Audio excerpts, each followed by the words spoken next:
Welcome to In the Light with me, Anna Isabel. I'm an analytical hypnotherapist, and with me today, I'm just so excited because I have Lucinda Gordon Lennox, who is a psychotherapist. Hello, Lucinda. Hello, Anna. So the reason I'm so excited is because of this book. And to begin with, it's just the title, Nobody is Broken. And the reason I love it so much is because I have so many clients who come and who think that they're never going to heal. And this is such a positive statement. Nobody is broken. Healing is possible. So tell us more. I don't know where to start. I mean, the title, Nobody is Broken. I think so many people come to me for sure, where they've had a lot of psychotherapy, but nothing's shifting. So they know their story inside out, but nothing seems to be shifting. And there's a real fatigue and a real feeling of, there must be something really wrong with me. I've had all this therapy and nothing's changing. And I suppose I'm really lucky to use a therapeutic technique, if we can call it that does offer a resolution and an internal emotional shift. And then we start to do it, and people start the internal emotional shifts, which are happening on a physiological level, a somatic level. It's not just thinking and talking. It's really getting the whole body on board and really making those shifts. And then, the proof is in the pudding. People start to heal and start to really feel well. And I'm not broken. One of I always think it's really interesting to think about negative beliefs that we hold about ourselves. And I know that, whether someone's in therapy or not in therapy, even if they're never even considering going to therapy, if we get really, really honest, we all have some negative beliefs about ourselves. I think one of the most common is, it'll pop up for pretty much everyone at some point in their life, is I'm not good enough. And in my experience, all these negative beliefs we have about ourselves come from unresolved experiences from the past. So we find those experiences that didn't get resolved at the time. We resolve them using the therapeutic tool. And then those experiences are no longer informing our everyday. So I honestly, I know in my core, nobody is broken. We might have a whole host of past unresolved experiences that are sitting in our system, feeling like mud, feeling like clay. We might not even notice that we're carrying them. But, our life is not going how we want it. And we might feel broken. One really, really common negative belief that a lot of people have about themselves when they come is, I'm permanently damaged. And I think I personally held that belief too. Really feeling I was born wrong. People do have that belief when there's a lot of stuff that's unresolved in the system.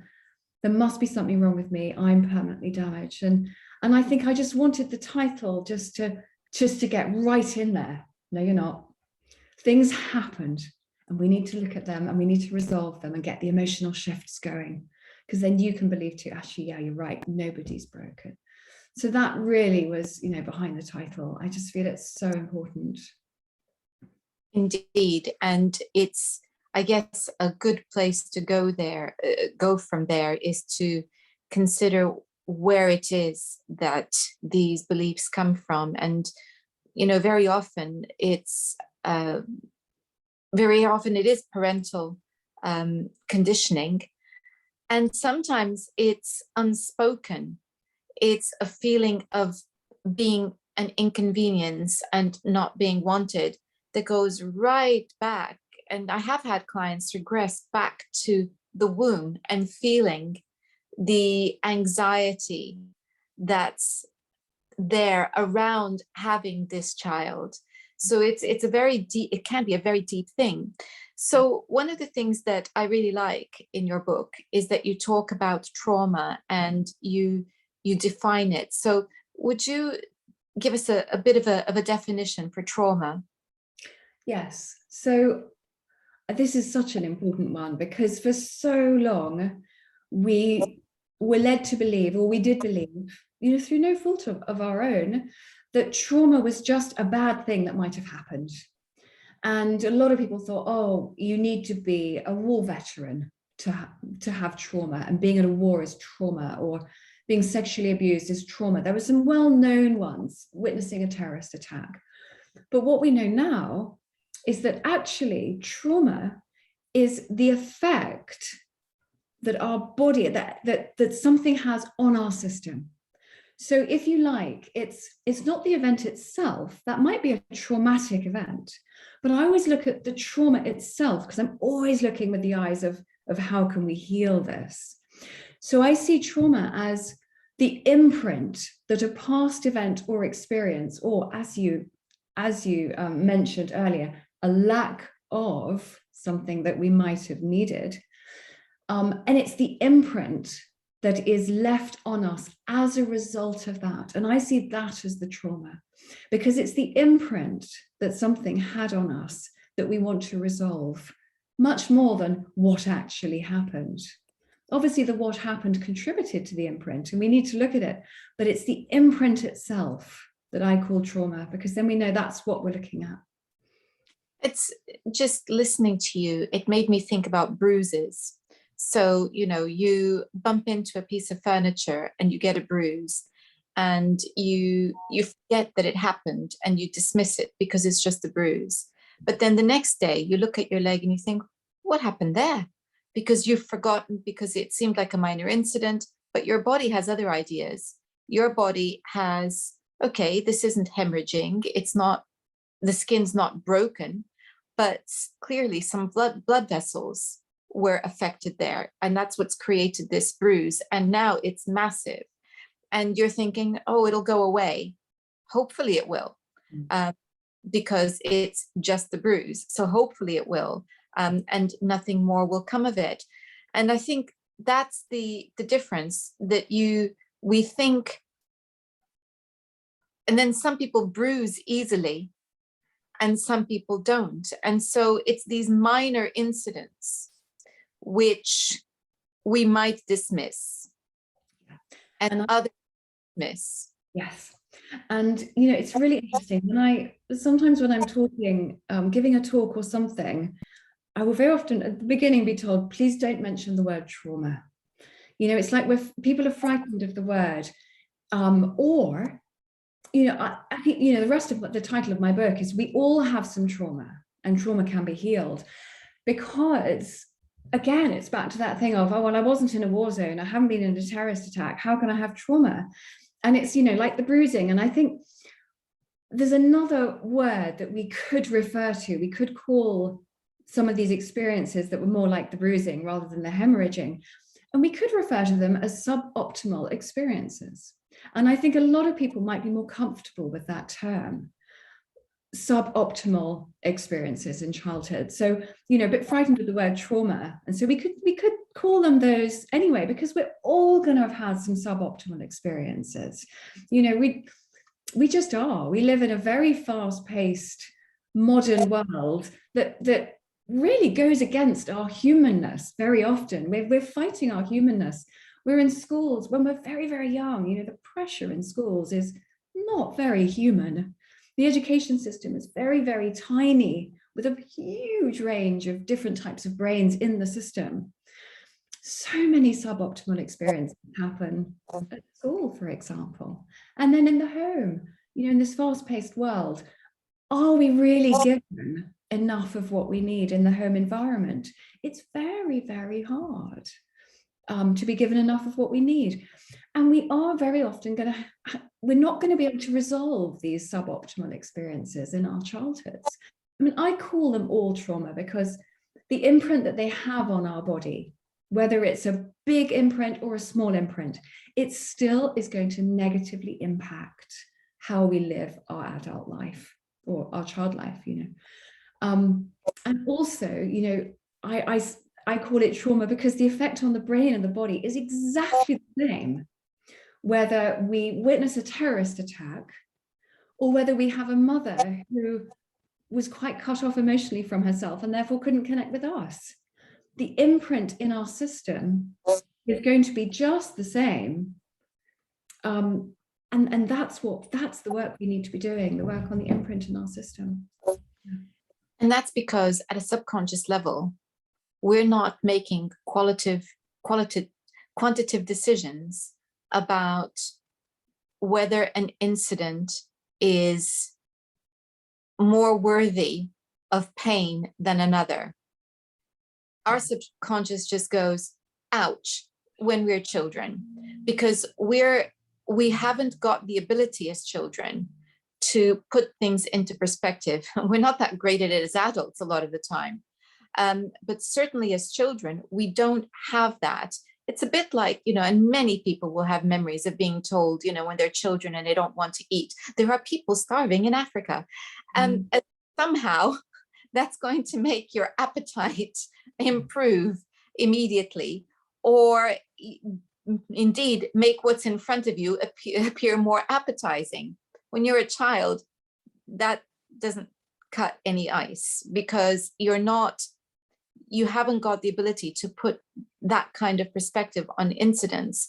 And so we have to remember that when we're talking about small things being traumatic, it's because we're seeing things not through the eyes of an adult, but through the eyes of a child who hasn't been able to process exactly what's going on and understand what is happening around them, and is making interpretations based on child expectations and child understanding. So an event that appears to be completely irrelevant to an adult, to a child, can have massive significance. So that's why it's important.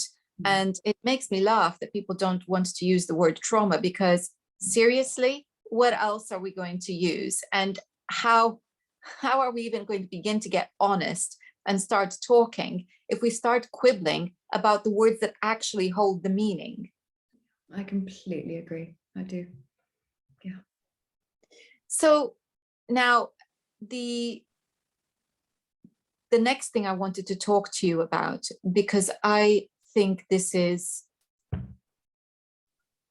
fascinating and incredibly relevant, is the connection between emotion and the body and emotional body memory. So can you tell us a little bit about that, please? So yes, and this is, you know, I have so many clients who might come and say, but I have no memories of the past. How am I supposed to work on the past when I don't remember anything? I don't remember anything bad. I don't remember much. And I say, oh, don't you worry, your body remembers. And you know, I always think it's really curious about the human memory. And I think there were studies that were published probably 5 or 8 years ago now, where they actually really noticed that the human memory is not particularly accurate. You know, the conscious mind memory, it's really not. It doesn't have the capacity to recall much in of it's just on its own. But our body remembers everything. So what we do is, and we use a little technique borrowed from the hypnotists, where very similar, where we think, okay, so what's the struggle in today? What's difficult in today? And we take that and then we drop back in time. We get our thinking mind out of the way and we drop back in time as far as we need to go. And we just allow our body to take us back. And then we wait, and then a memory from the past comes up, because our body has been storing it. Our body is storing the unresolved experience. So when we do that drop back in time, a memory will come up. Now, we don't need to worry about how accurate or not that memory is, because what is generally happening is our unresolved felt experience that's stored in the body, in the fascia, in the cells, in the tissues. it will take us back, and it will know exactly what sort of age we were when this experience got stuck. And it will create a visual that will be pretty similar to what happened. But it doesn't matter if it's not, but it will feel similar enough for the body experience. So the body will attach to that memory, and then we start the processing. And because there's a visual, and because there's something in time and space, the body, the emotion, the unresolved experience that's held physically will then be able to process through during the session. So it's stored very physically, but not necessarily cognitively as well. But luckily, for the purposes of healing, that doesn't matter, because we get the body to take us back, and it always knows where to go. And then we know what it is we need to heal. There's been a lot of concern about, false memory syndrome and whether or not, therefore, this is a legitimate way of working. What do you feel about? So I've been to court for clients a few times, and I have been asked that question by a barrister or a judge. And my answer is very simple. There's no such thing. There's no such thing. They don't exist. And, I'm prepared to say that in a court of law. Our body takes us back to an unresolved felt experience. And that is what we work with. The body doesn't lie. Our mind can tell us lies. It probably does tell us lies all day as humans. That's what the mind does. It makes up stuff all the time, but our bodies don't. I have never, ever worked with a client, ever, and thought to myself, oh, is this true? It's just not. It has never appeared in the work. And I think, why would somebody make up a memory? It's rather like that idea of why would somebody fake feeling sad? Why would we're just not going to do that as humans. We are simply not going to do that. We fake being happy, sadly, but we're never going to fake being sad. It's painful. Difficult feelings are very painful. We're not going to fake them. We might be told we're faking them, but we're not going to do that. No. Why would we put ourselves through that? Not unless there is a specific intent and to deceive. But in our context of therapy, no. And I think that's the crucial bit. And I think also there's a distinction to be made between a subjective reality and something more objective. And in fact, I was talking about this with a client recently, where their daughter was, accusing her of shouting, and she actually wasn't, but it was the tone of the voice that was being heard as shouting. And so, to the child, she was shouting. In reality, she wasn't. So what was meant by that? What was meant by that would have been, well, and this happens to quite a lot. I hear a lot of parents complain about this. And it's not that you're shouting in terms of the volume of your voice. It's that the child is feeling the intensity of the feeling behind the words, and they're hearing it as shouting. And that's a really good example of the difference between an objective truth and a subjective truth. It's both are existing simultaneously, and we need to honor, in order to understand what is happening, we need to honor both. And we need to say, okay, objectively, this sounds like a huge exaggeration of what was actually happening. On the other hand, it's telling us something about the perception and therefore the way in which the communication is being received. So it's a very important thing to remember. And that's the world that you and I inhabit when we're working, is that world. And I always work we're always with that subjective experience, because it's the subjective experience that we're holding on to. So, if we were very young, we might have had ADHD, we might have been a very sensitive child. For someone with ADHD who are a high level of sensitivity, a parent's stern voice will feel like shouting, and it will feel scary. And if we've just come back from school and everything was a bit chaotic at school, and then we've got a parent who's we're going to feel so overwhelmed. It's going to feel like shouting. So that is what we're working with, because we're working to process that felt experience. And what I generally find in a session is, once the processing is moving and the child feels some relief from that horrible experience, they feel such relief, they feel stronger, they actually almost grow up in the session too, and leave that child part behind because it's no longer stuck there. And as they do that growing up in the session or over sessions, they can then see, I see, my mother was really stressed. I get it now.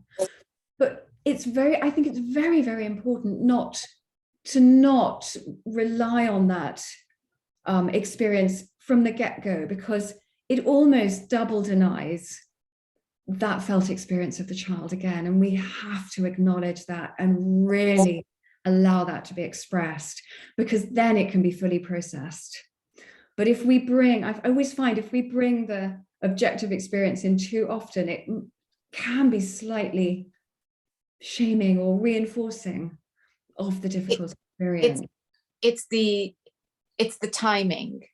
It's yes. to happen, because we need, in order to have that part of us that's stuck in the past grown up, we need for it to see that, it's not all about us. There are other factors involved.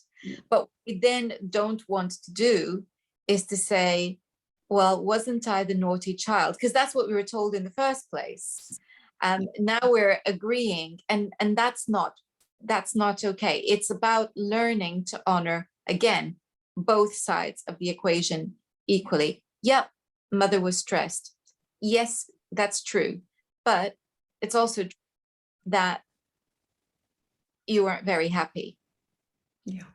Now, we can, at that point, forgive mother for being stressed, but we also need to forgive ourselves for being children, and having those needs. And that's where the real healing, and actually, that's the most grown up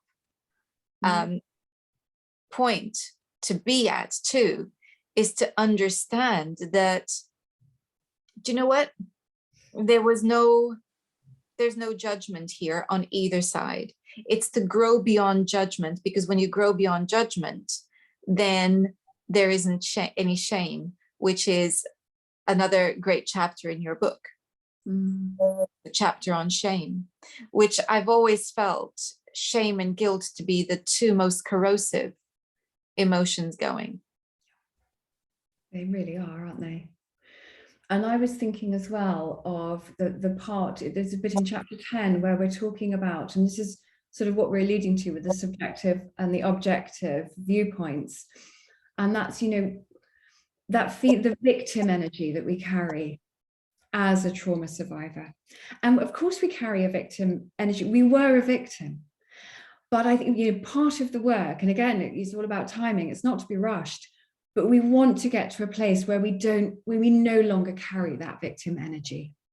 And so much of that is having the objective viewpoint as well. But going back to the body and the emotions, I'm such a firm believer in not rushing any of this. It is such a process, and it's so individual as to when we are ready to meet various landmarks, if you like, of healing. And we might need to kick and scream and shout for a few weeks, a few months. I hope it won't be a few months. But, we really need to go through that. We need to feel it. We need to experience it. We need to release it. We need to come through it.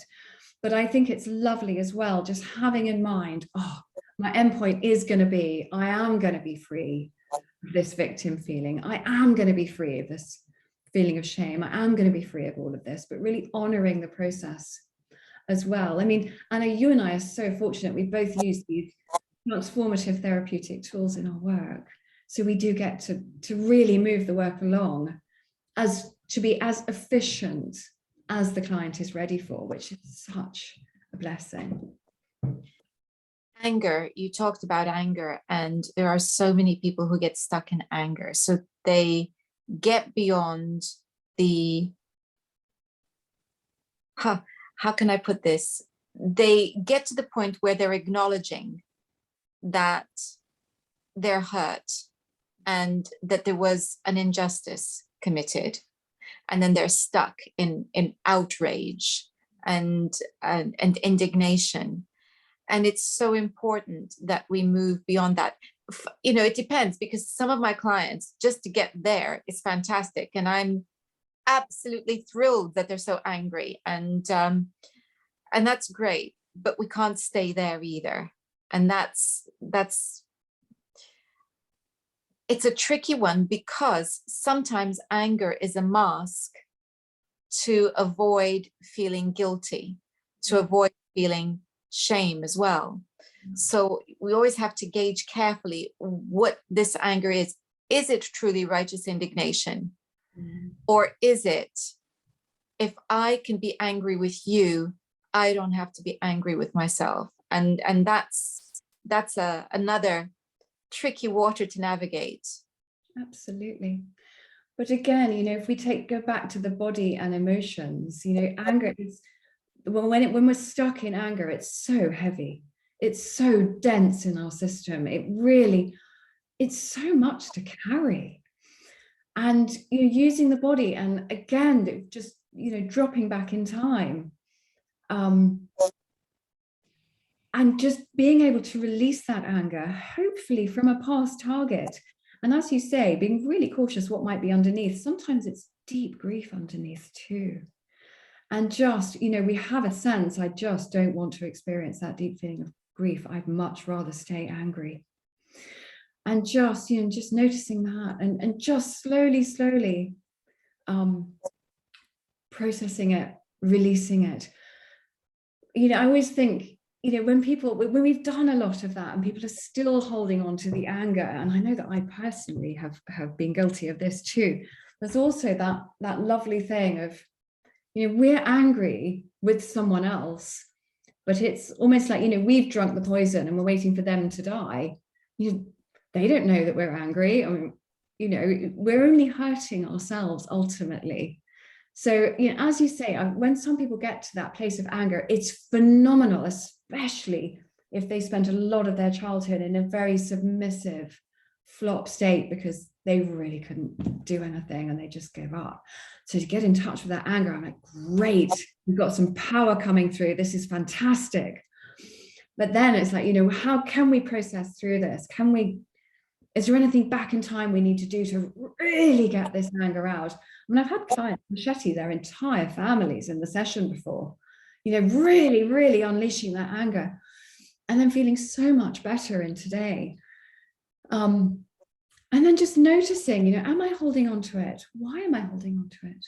I think as we progress through the work, as well as people progress through the work, and we do develop more self-awareness, and because we know that things can be healed, our system is much more inclined to allow us to take that pause.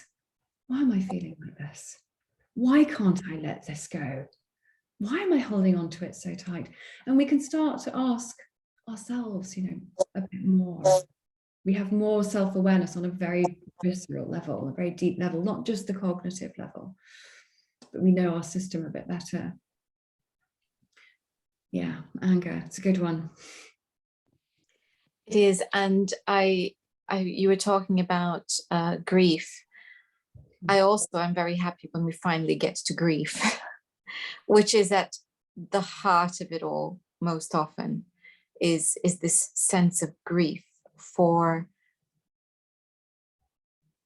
what never was, grief for what never was. we might say grief for what might have been, but really it's grief over what never was, the family that never was, the ideal that never was, and the relationship that never was.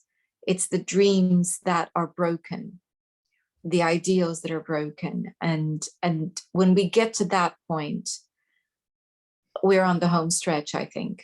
I completely agree. I think I do see the processing when we reach the grief, for exactly as you stated.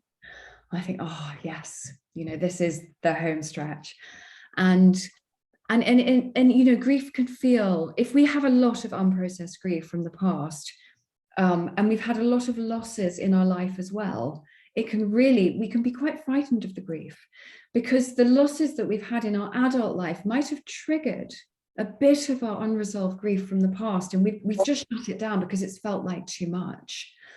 And I've also noticed around the grief that I've noticed it with smokers a lot. And I don't know, people say the lungs, grief, and people started talking about grief as well when COVID came on the scene, recently.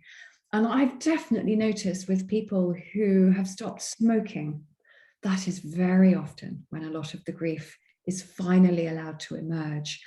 And sometimes it is from the childhood, all of what we didn't have, and really feeling that loss. And sometimes we also go back generation or 2 generations, and we find a whole host of unresolved grief in our mothers or our grandmothers. And we can get that in the session too with the generational work. And, for us to be holding on to all of that, the generations back of unresolved grief as well, no wonder it feels too frightening for us to look at. So yes, wonderful when we can get to that stage where we can really get in touch with that grief and start to process through it. I always see it as the ultimate letting go. We can let go in our heads as much as we like, but if we're going to grieve and go through that hideous feeling of grief, that I see, when we come through that, okay, I've let go. And I think, like you, I see it as a really, really great, I don't want to say the finish goal, because I think it's all such an important journey, and every part of it is so important, and there isn't a finish line. But, I do see that the grieving process is a real celebration. When a client comes to grief, yes, great. Because you understand the process, and what you're seeing is the proverbial light at the end of the tunnel for your client. And that's exactly what I'm seeing. I'm thinking, good. Now we can really begin to shift things. And I think that's the good thing there. So you've mentioned your technique once or twice without telling us anything about it. I think it's time that you do. So I'm trained in EMDR, eye movement desensitization and reprocessing. I've done lots of trainings, different types of trainings for EMDR. So what I do now is I use it as and when, and I adapt it. So I don't follow very strict. It's not a sort of mechanical, this is what we do process. It's a very, very engaged, I'm mincing my words. As a technique, what it is effectively is we activate both sides of the brain bilaterally, one after the other, which is thought to help process memories, events, and experiences that have become stuck. So when we're working online, we do butterfly tapping because it's really good. There's also a very good platform where you can do eye movements if you want to. I find butterfly tapping is just great. The idea is that when we start activating the right and left brain, it helps process whatever got stuck. What it also does is, if you think that the brain is made up of billions of neural pathways, and they're constantly wiring and firing, Donald Hebb years ago had the expression cells that fire together, wire together. So what we are essentially doing when we're doing any sort of trauma work with a resolution is we're inviting those cells to fire up and to rewire in a way that is healthy and functional, rather than the original trauma, which is going to be wired in a way that's not helpful to us.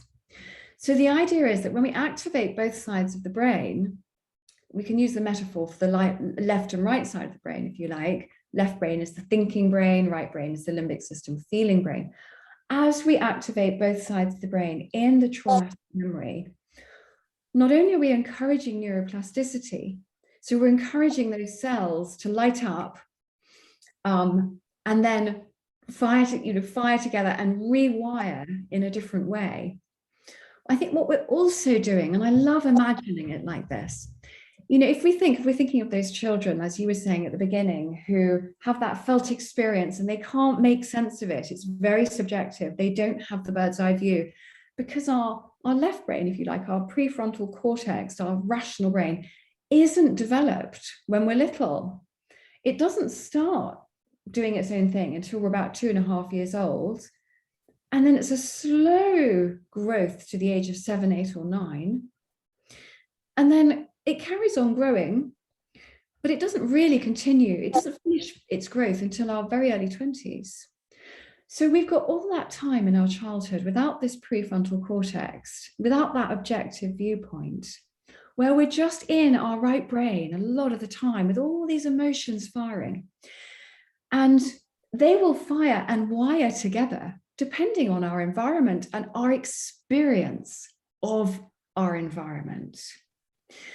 So if we start activating both sides of the brain as an adult going into these childhood memories, we can also look at it in the way that we're activating the memory, we can feel it in the limbic system, the right brain is, we can really feel it, we're in the memory. But because we're now an adult, we've activated both sides of the brain, it's almost as though that left brain is invited to come into that memory and help process those feelings along.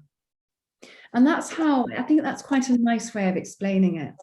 As we're tapping, yes, we're activating neuroplasticity. Yes, we're encouraging those neural pathways to, fire up and rewire.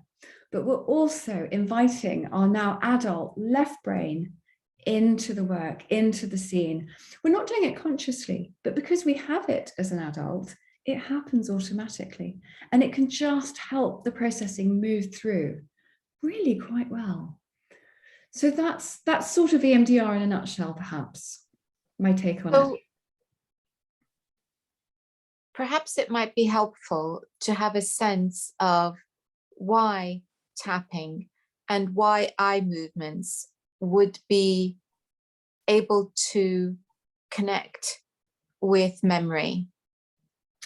So, really interesting one. When I work in person with people, they have headphones and a PEEP in each ear. And there have been quite a few times over the years where the batteries have run out mid-session, nobody's noticed, and the processing continues. So it is absolutely not a prerequisite for the work to be done, to be doing the tapping.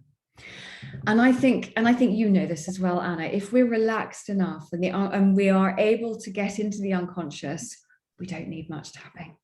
We can do the work. When the batteries have run out, people are still in it. It still happens. It still all works. But there's a comfort in the tapping. There's an ongoing debate. Does it speed up the processing? I wonder if it does a little bit. Just speed up the processing. I don't think it's absolutely necessary in all cases to do the tapping, but I think it does speed up the processing a bit. It was started by a lady called Francine Shapiro, the whole EMDR thing in the 1980s. And she developed it because she noticed as she was walking along in the park one day, her anxiety was lifting. And she noticed that her eyes were moving from right to left as she was walking. So that's how it was born, with this eye movements. And it was there was a very strict protocol in how you used EMDR, and there was a lot of research being done. So it was very important for people to stick to the protocol. And it was all about the eye movements and activating both sides of the brain. And that, that did stick for many years. But I think now, as people grow as therapists, as the world changes, as people learn more, we learn more about the brain, we learn more about the unconscious, we learn more about the somatic experience. It's less about the importance of the eye movements and that really strict process. And it's actually, I think it's much more about being attuned with the client. Some client might absolutely hate doing the tapping, but if you're attuned with them and you've gone back in time with them and they feel safe, and you're there with them and they're in the process and they're feeling empowered enough and you're stepping in enough and you've got that dance right, I think, the tapping in of itself, it's not this sort of miracle technique that suddenly takes you back to where you need to be. There's an awful lot more going on than the tapping. But I do include the tapping because I think it's a lovely add-on, if you like. And I think it can move the work through a bit more quickly. And it can also have quite a nice soothing effect when we do the developmental repair in a session. If we've been working on something where there was a real lack, sometimes organically in the session, a developmental repair will occur. The client might say, oh, I just really want a hug. That might emerge organically. But sometimes it might not. And we might be like, oh, what does that child need now? And we'll bring that personal thing in and just tapping that in and tapping in that sense of relief, tapping in that sense of nurture can really be very calming and very lovely.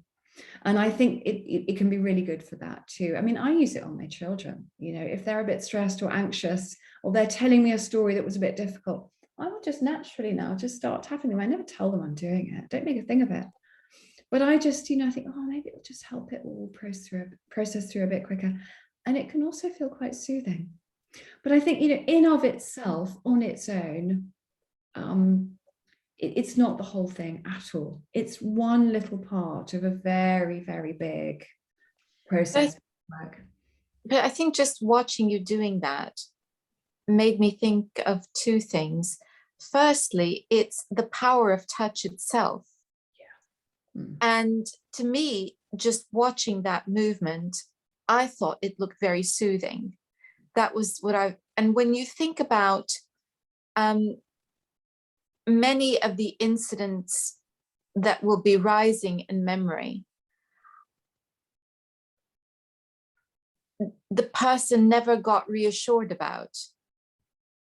And that movement, that tapping movement in itself, could stand in for the reassurance that was missing at the time and open up and render more give greater encouragement for more opening up, I think is what I'm trying to say. So I think that that's a very interesting concept there. And also with the eye movement, we don't yet fully understand the role our eyes play. Really we know that, as in the story that you told, we know that we're not designed to be focusing our eyes focused on one thing only. And that actually that's the power of going out for a walk. It's the green, it's the slowing down, but it's also the fact that our eyes are free to roam. They're unlocked. They can, look around, and that in itself is a very soothing thing. So there's something that we're not quite yet there with in our understanding of the role that eye movement plays in all of this. Essentially, we're talking about the autonomic nervous system and understanding that something's gone wrong and has jammed it and that we're becoming more and more reactive, which means that our autonomic nervous system, it's the sympathetic side that is being overstimulated. So we're now in a situation where we're overreacting to things, and our heads tell us we're overreacting. Maybe sometimes other people do. And sometimes that's true. And we're back to objective, subjective. And yes, we may be overreacting on an objective sense, but subjectively, we're absolutely not, because this is the cumulative effect that of different events, perhaps for decades, have had on our nervous system. Absolutely. And this is where the body memory comes in. And what you're doing is you're wanting to find just physical keys to unlock that, and activating, hey, the parasympathetic nervous system looks pretty good now. Soothing and calming and bringing it back. Sometimes working in person, a client will want, and this is really lovely, is for me to tap alternately on their knees.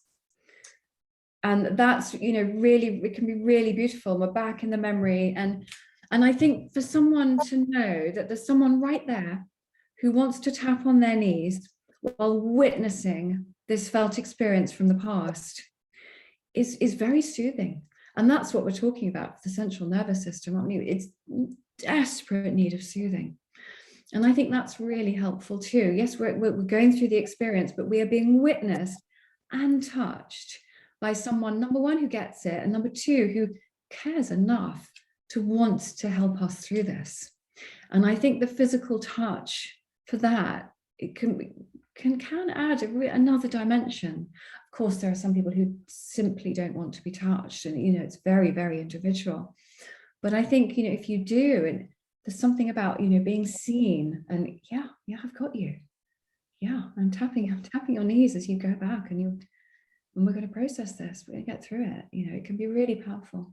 And as you say, some people don't want to be touched, but that in itself is telling, because in actual fact, the power of touch is indisputable, because when babies are not touched, the damage that's done is so huge at a neurological level. We need to be touched. We need touch in order to thrive as human beings. In order to physically grow and develop, we need to be touched.